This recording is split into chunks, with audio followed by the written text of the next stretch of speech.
তিনবারের প্রধানমন্ত্রী, গণতান্ত্রিক সংগ্রামের অবিস্মরণীয় নেত্রী, স্বাধীনতা ও সার্বভৌমত্ব রক্ষায় আপসহীন নেত্রী বেগম খালেদা জিয়ার প্রতি শ্রদ্ধা জানাতে,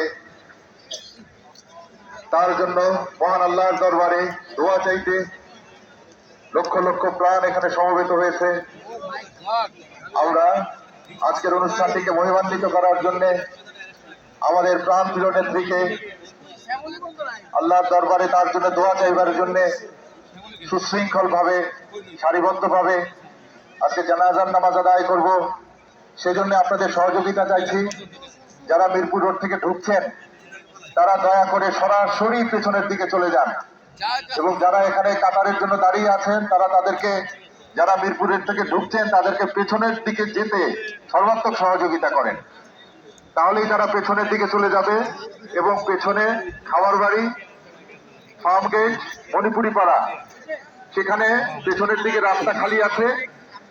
এবং যারা মিরপুরের থেকে ঢুকছেন একদম সময় নেই, দ্রুততার সঙ্গে ঢোকেন এবং আপনারা ঢোকার পরে এখানে কাতার হবে,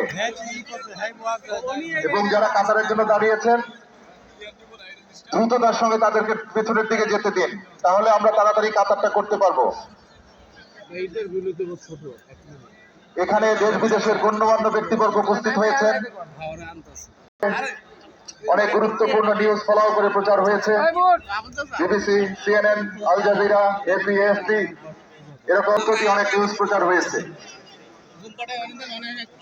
যারা ঢুকতে পারছে না তাদেরকে সহযোগিতা করুন। আমি আবার অনুরোধ করছি, ছাত্রদলটা করুন, আমাদের নিরাপত্তা বাহিনীরাও ত্বরান্তকর চেষ্টা করছেন।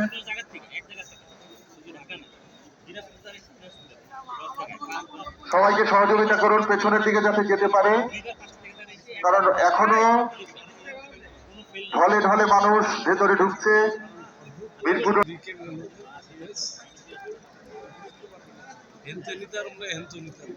ভালো